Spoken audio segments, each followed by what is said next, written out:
Hi, this is Rafael Mazuz, Managing Director of Diligence Wound Care Global. We're here in beautiful Penang, Malaysia, with Dr. Mogan Naidu. He's the founder and head of MediAsia Advanced Wound Center, one of the really interesting wound care clinics that I've been visiting on this trip.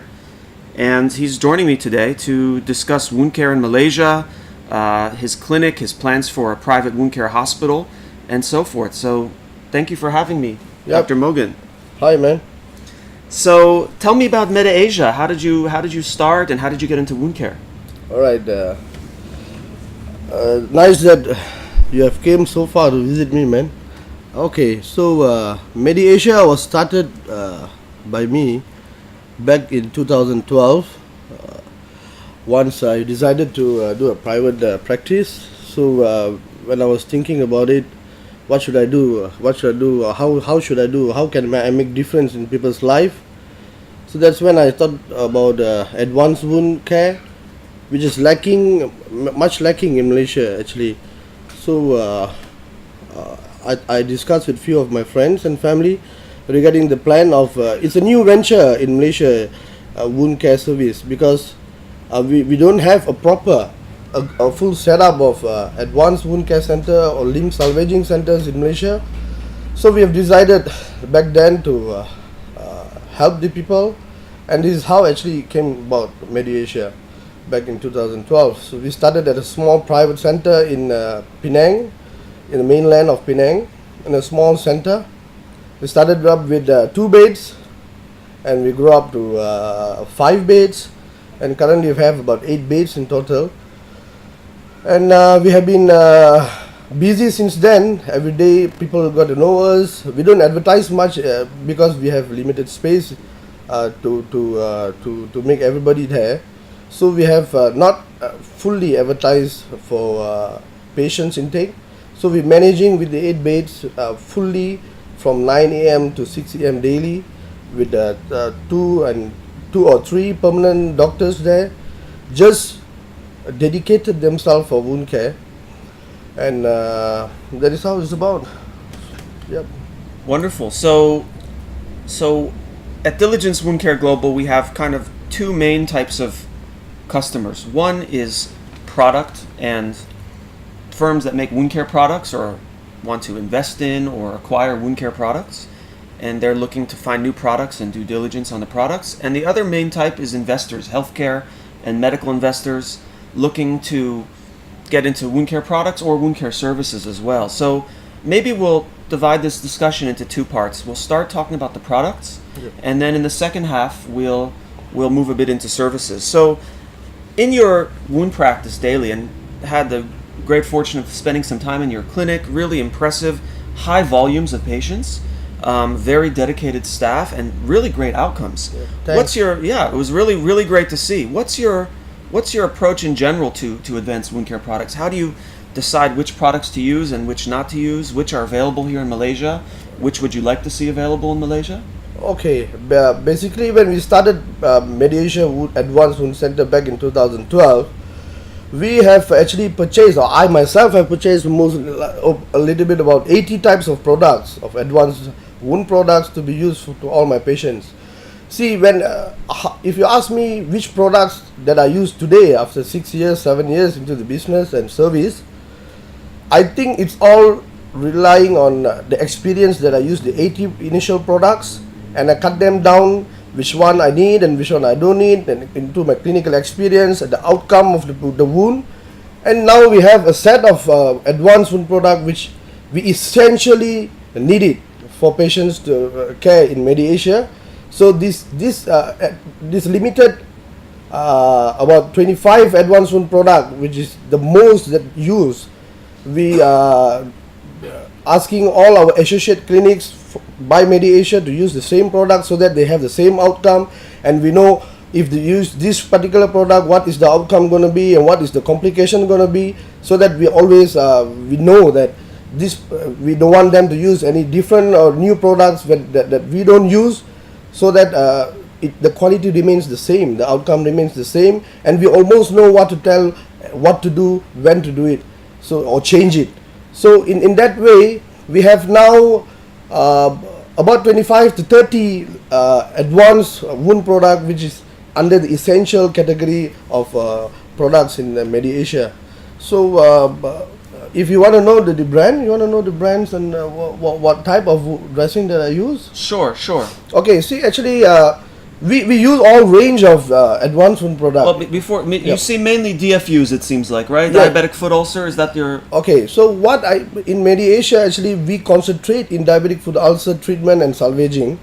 We concentrate in minimal approach of surgeries for diabetic foot ulcers. We don't do the classical types of amputation. We don't do the classical types of incision and drainage.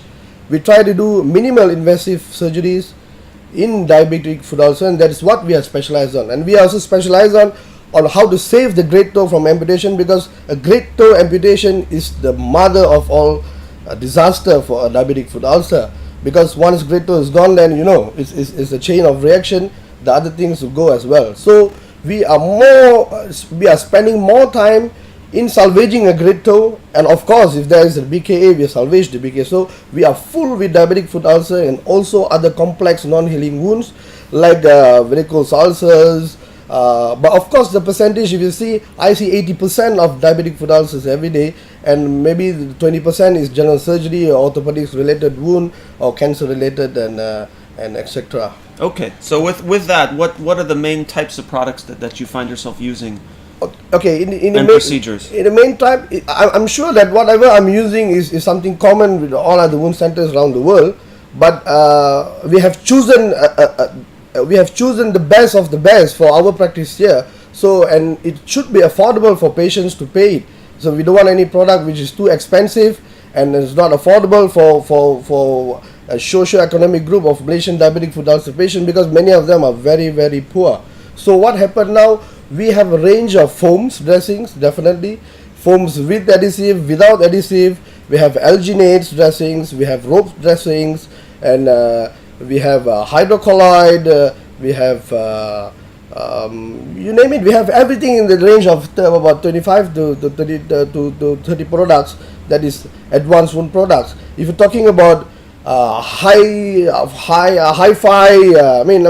extravaganza machines, we don't have anything except for cauterizer machine to cauterize the bleeding, because again it comes to affordability of patients paying for expensive hyperbaric oxygen therapy, and the space we need to accommodate the hyperbaric oxygen chamber, the staff that we need to train them, and if you say about other big machines like probably Versajet and many more other things, we can have it, but so far we are trying our level best to go back to the basic, back to the surgery, back to the hand skills that we need to do before any other products has been used. So we are limiting the hi-fi mechanical things now, but we are using more on products based, just because the product is good enough to do whatever necessary. So focus on, it sounds like, the advanced wound care consumables, yes, and not so much the large equipment like correct, hyperbaric and all those things. Yes. Interesting. Yes, so yes. Now I noticed that you had, I saw that you had a prosthetist and orthotist Yep. who was there treating patients, casting patients for insoles, Yep. for offloading. You have a whole range of offloading products, some of which you've developed yourself here, to touch on some of the cultural issues in Asia. Yeah. Can you speak about those? Because I think that in the US and Europe is a very underutilized modality that everybody agrees is critical for wound care, Yeah. but for one reason or another is not really used so much. But you've incorporated it very well into your practice. Could you speak to that? Okay, actually, if anybody would like or having a wound care center, which is they claim to be a complete wound care center, for me, I feel that a wound care center is never complete without a podotrice or in-house plaster room to make a casting for the patient for footwear. If this is lacking in any wound care center, then it's not a complete wound care center, or they have to associate with another podotrice or rehab specialist for the footwear. That is kind. So what I have here in Malaysia, they have to travel to Kuala Lumpur. It's about 4 hours, 5 hour drive to get to a podotrice or rehab specialist to get a footwear. And we don't have anybody who doing it custom. So patient has to go for a casting one day and come back from Kuala Lumpur and then wait for another 2 to 3 weeks to go back and refit the prosthesis. So what I've decided to have a podiatrist, rehab specialist in house, so that my patients are accessible anytime during 9 to 6. They will have fitting done during the clinical hours. They don't need to go anywhere, just in one same building. So I've developed 2 products actually, thinking that I'm a Malaysian, and I live in a very rich cultural society. So Malaysians generally don't wear shoes inside the house, and Malaysians generally, you can't ask them to just sit quiet in one place. It is just not Malaysians. They somehow will walk to pee, they somehow will walk to cook something or wash their hand or go for prayers. So in Malaysia we pray every day at home, and you know, the house is not big. Some houses are double story, some houses don't have lift to go up so you have to walk somehow even to come for treatment. Then when you go back, you're still walking inside the house without the footwear. So what I've designed is something called home offloading device, which is very simple device. It's currently handmade because we don't have big machines to produce it in a large quantity yet. It is handmade. It is very basic. Everybody can use it. It doesn't look like a shoe at all. It is just direct to the point. It offload the points of pressure or the post-operative wound. So it offload the area of post-operative wound, so that the healing becomes accelerated tremendously many times than the classical way of not giving any offloading in house. So we are not talking about out the house, because out the house there's many products. There's a hinge, many products, footwear. But we are not talking about that. We are talking about the in-house one now, because many are forgetting that big bulky shoes, patient will never ever compliant. We can see data that less than 5% of anybody who have received prosthesis in Malaysia wear it. No, because this is all cultural and all that. So the another thing that we have done is a dressing cover which combines a soothing Malaysian color, so that after the wound dressing is done, after the bandaging is done, the final bandaging is done of the wound, you put up the cover the dressing with this specially made handmade cover, so that patient don't have the psychological impact, saying that I have a bad wound. Otherwise they say now it doesn't look that bad, you know, with the colorful dressing cover. It looks good and patient likes it, and they wear it at home. They don't feel like they're having a major wound in their foot, and they heal better like that, you know, because psychologically they feel that it's not a bandage which is oozing blood and pus, and you can see it every day in your house, and it stains your bed and mattress. So even family members get frightened over that, you know, it's smelly wound, and you cover it very nicely. It is just nice. So these 2 products is specially made and patented, so that we can make the wound healing better at home, and it definitely a neat tool, so that patient offload in the house. So we'll include some photos of those products, what they look like in the video for those listening. Sure. So I think it's just a very interesting point that in the West, even a patient who does not have a special offloading boot or shoe is usually walking around their home with some kind of shoe, and that provides some amount of protection and offloading. But here, when people are taking off their shoes in the home, if they have nothing on top, then they have nothing, and that's a very interesting point. Let's talk about some of the pricing, because you know you're a private clinic, but you know here in Malaysia and throughout Asia, when we go to visit these wound care centers, it's usually either a private hospital, which 5, 6 stars, and everyone has money, but the volumes are very low. They only see a few patients a day for wound care. The busy ones are plastic surgery, cardiac, ortho, oncology, and some of these other service lines. Wound care, if they have it at all, tend to be not as busy. And then we have the public hospitals, which are massively busy, 50, 100 patients a day with wounds. However, the patients don't have money to pay for the products usually, and the government, especially here in Malaysia lately, has less and less budget to purchase advanced products. So you're somewhere in between.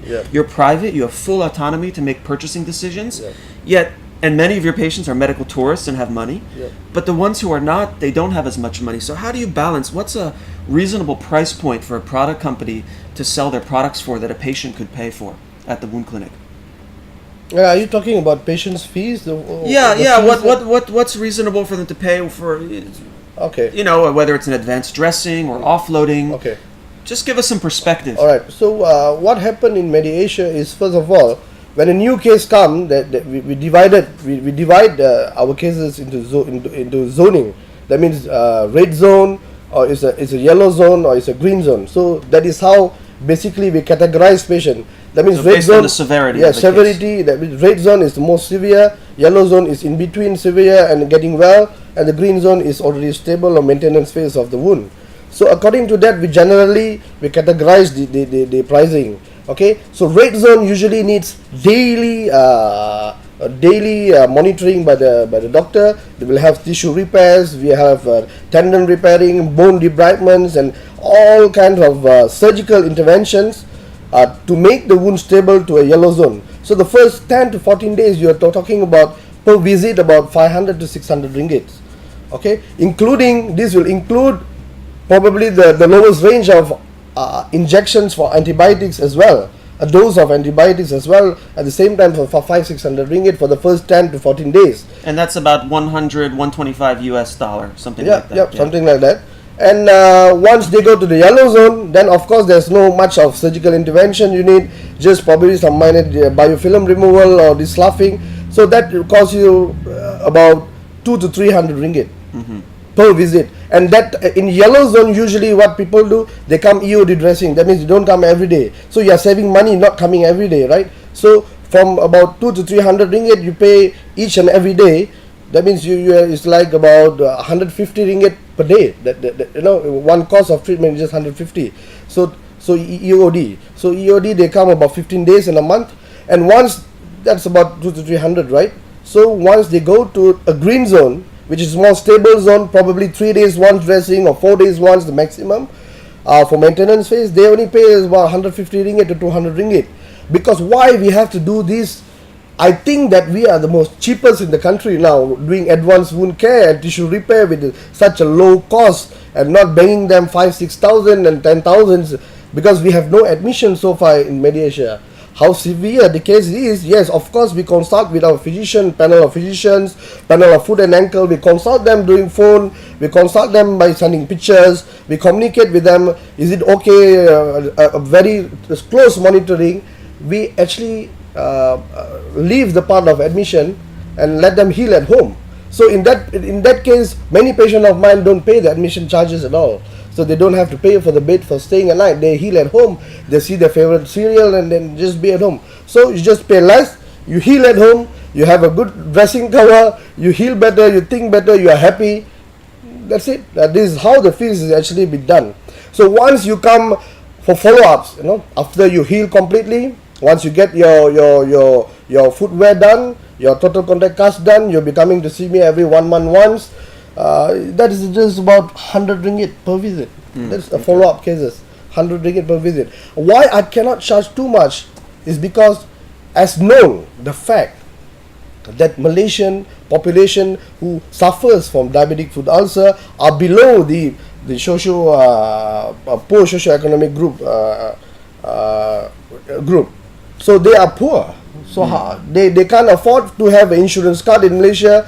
They can't afford to spend whatever the saving they have in a private hospital to stay and admission and all that. So we are in between, like what you say, we are always in between. We have a lot of debts, and in fact about 80,000 ringgit last year, 2006, but that the part of charity, So we believe in Malaysia that something that you get, you have to give back to no matter I'm charging less, that itself is charity, but it's a charity rate, but it's still we are giving back. So the 80,000 ringgit should be absorbed by all the my friends and of course directors of MediAsia. We just chip in a little bit and do it, and we are hoping that we'll be engaging, we'll be getting the ROS done for our NGO, the Diabetic Limb Salvaging Society of Malaysia, soon, so that we can have a pool of fund there helping all these poor people who actually suffers from diabetic foot ulcer in Malaysia.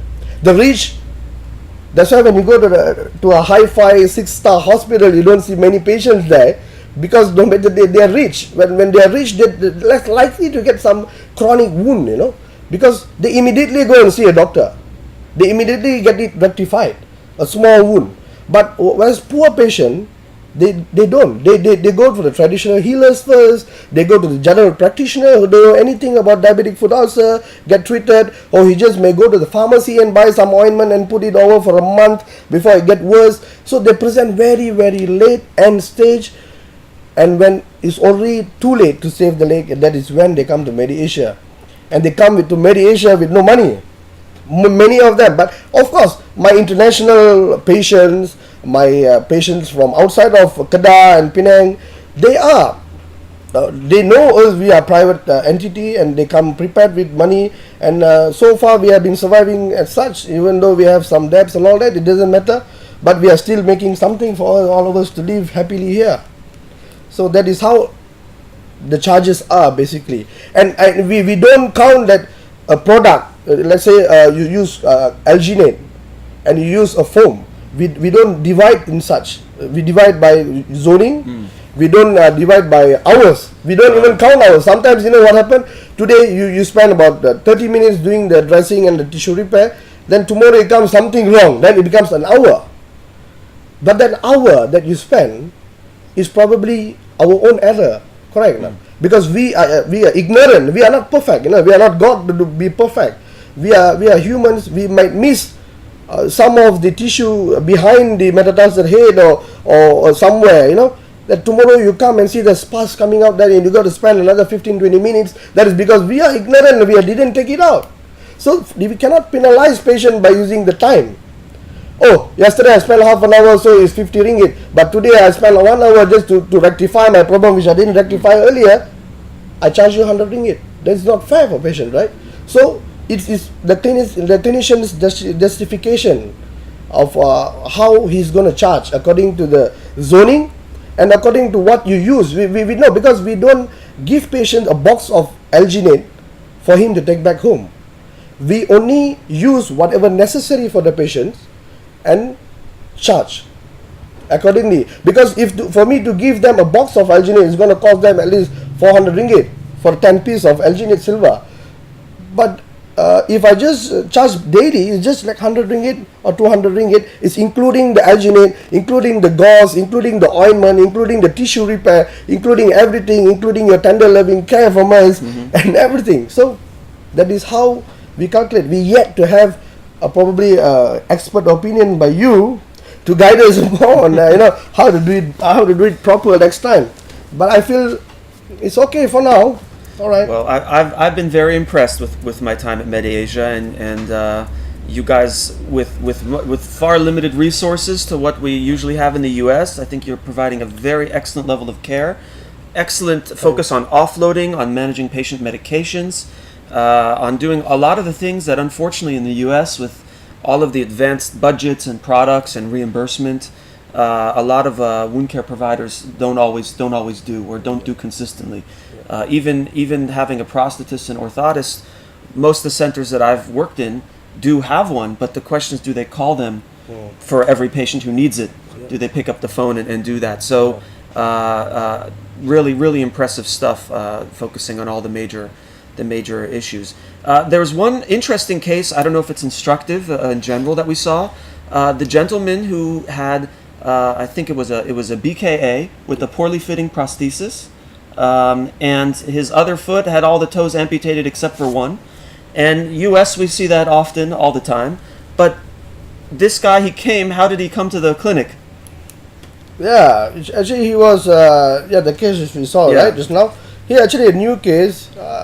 I heard by my staff, he drove a motorbike. He ride a bike and come to, drive a bike.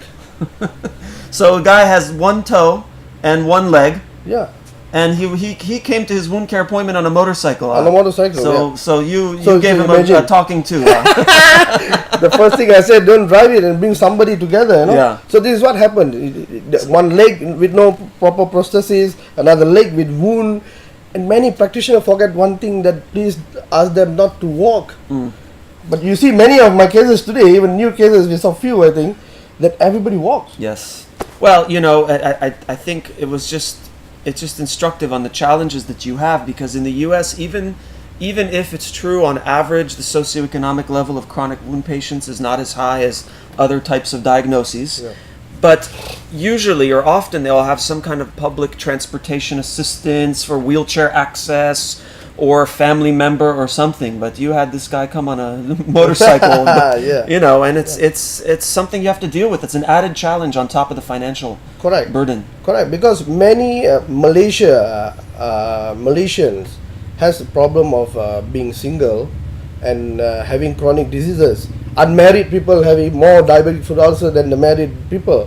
This and men gets it more than the woman, and so all these problems and transportation, because we have very poor public transportation, especially in north of Malaysia. So they cannot just hop a bus and or taxi or grab just to come to my center here. They have to use whatever they have, and being poor, they can't buy a car.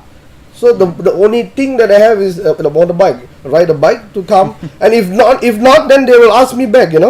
Doctor. So how do I come? You don't want me to come, then I just stay at home, because I don't have money to pay the taxi. Is not a Grab. The Grab don't have a service here yet, right now. So they have to pay at least 60 ringgit to 100 ringgit just to travel about 1 hour journey to reach my clinic. That's 100 ringgit. It's same like my maintenance dressing charges. So they pay 100 ringgit for the transport and they pay 100 ringgit for my dressing. It doesn't make sense. But all this is something for the government and for the NGO to think about how to solve this issue. I hope that something can be done, like we go to their house and take them pick them up by using our own transportation for free, funded by the NGO. Those who can't do it.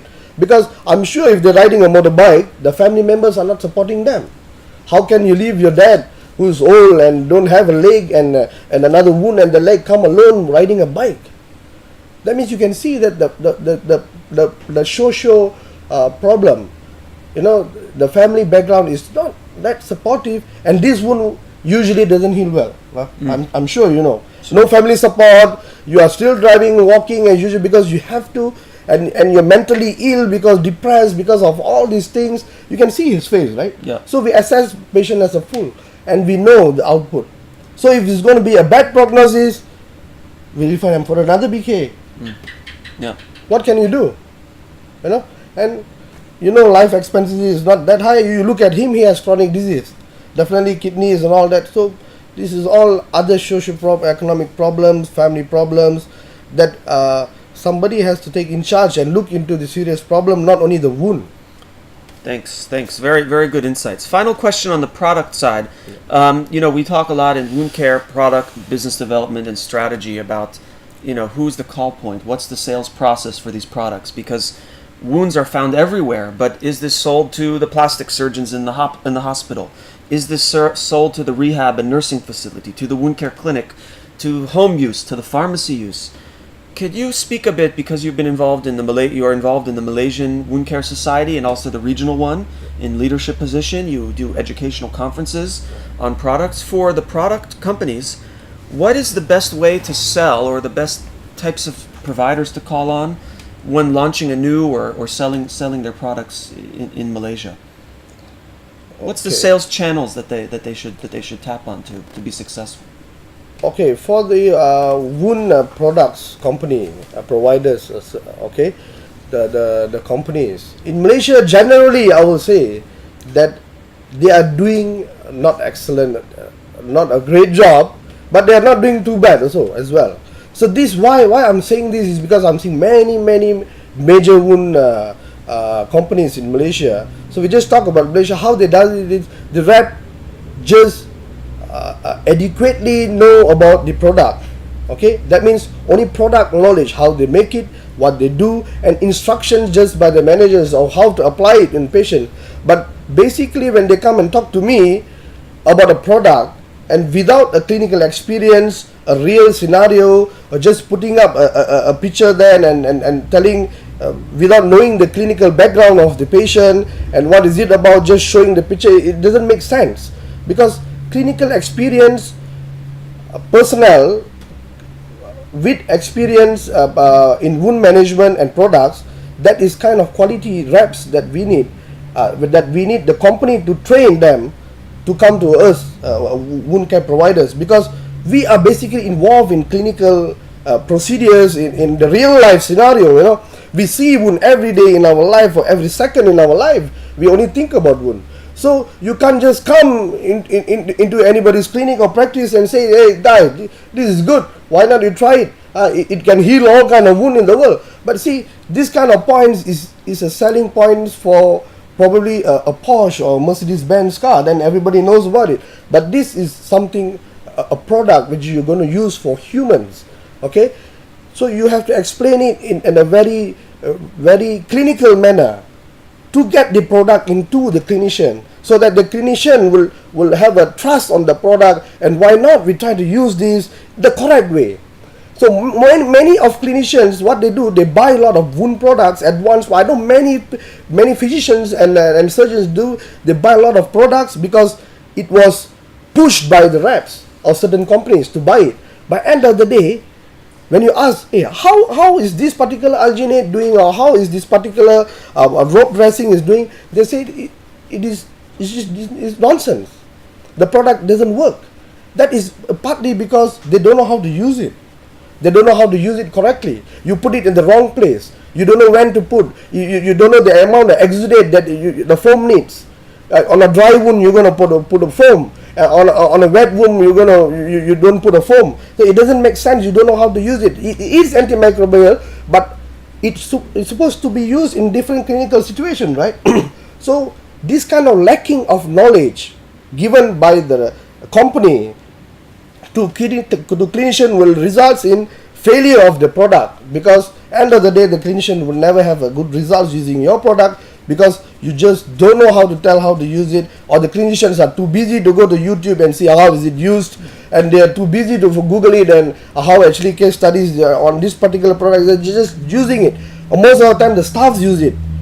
So it sounds like you would like to see two things: more knowledge of how to use the product, not Yes. just use it, it's going to help. Yes. And more clinical experience by the sales teams, both before and after the product, Yes. to understand the proper phase and treatment when it's needed and what other things have to be Yes. used with it. Another thing that I would like to have to tell most of the companies in Malaysia, especially, You have the CEOs of almost every major wound care company Yeah. listening right now. What are you going to Okay. tell them that they can do to improve their business? yes, because I would just love to say that conduct more clinical related CMEs in-house, or probably in the hospital itself, rather than inviting them out, because many of them just going to send staffs out. Okay, you do that in an institute with just limited people, maybe 20 to 30 people. That's good enough, rather than organizing huge conference. Like in Malaysia, they organize huge conference. End of the day, you go back nothing, because you listen to advanced wound product and you don't have the product in your hospital or clinic. So end of the day, why you come for this conference? Is it for the product, or is it for the knowledge, or is it for the betterment of patient? So I would like to tell these companies, big companies, mega companies have lots of money, spend it wisely. If you want the product to work and reach the patient and reach the physicians and make a breakthrough of wound care, then the product should reach in a proper manner. The proper manner is it is a methodology how to do it, because now whatever they're doing is wrong. You can say that the physician is expert in wound healing for 50 years, but if you give a new product and he doesn't know how to use it, he will say this product is no good at all. So think of a different way and approach. Not only mega conference, because most of them come and just see your booth. Most of it is just because of R&D, research and development of the particular product. You talk about that. And most of it, you're talking about trials of this and trials of that, and giving extravaganza surgeries, which non-surgeon can't do. I mean, I don't have a facility of OT in my center, so I can't do a big a surgery which a foot and ankle, or probably a bigger than that, a vascular surgeon can do. So no point giving this kind of lectures in advanced wound care conference, because many of the nurses, paramedics, they're not going to do it, and many of them who are coming are actually paramedics and nurses. So give them something that they can take back to their practicing place and suggest to their boss, why not we use this, why not we use that, I saw this has been used this way and it is very good, this product is particularly has potential. This is what will make the bosses to think, yes, why not we try this. Rather than a particular institute buy 50 products, they could just buy 10 good products.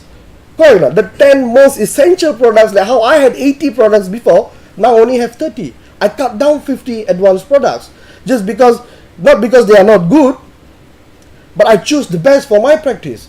So same thing, rather than giving an institute many things to try and all that, you just have some things that you cater just for them and their needs, and it will continue because the effectiveness is there. So the particular company, please train the reps, the medical reps, how to apply it on patient, real patient.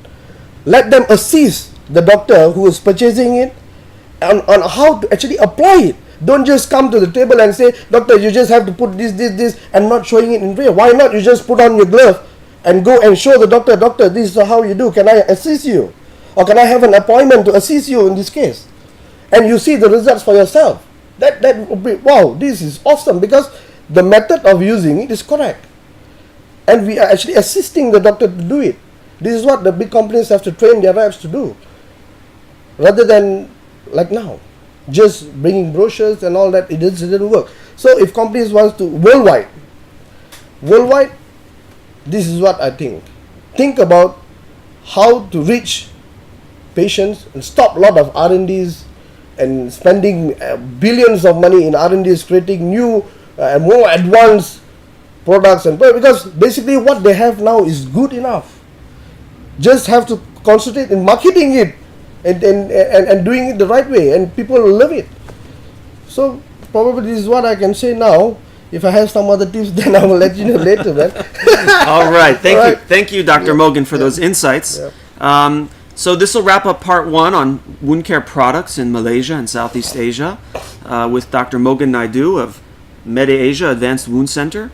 For more information, visit us at Diligence Wound Care Global. That's diligencewcg.com. Stay tuned for part 2.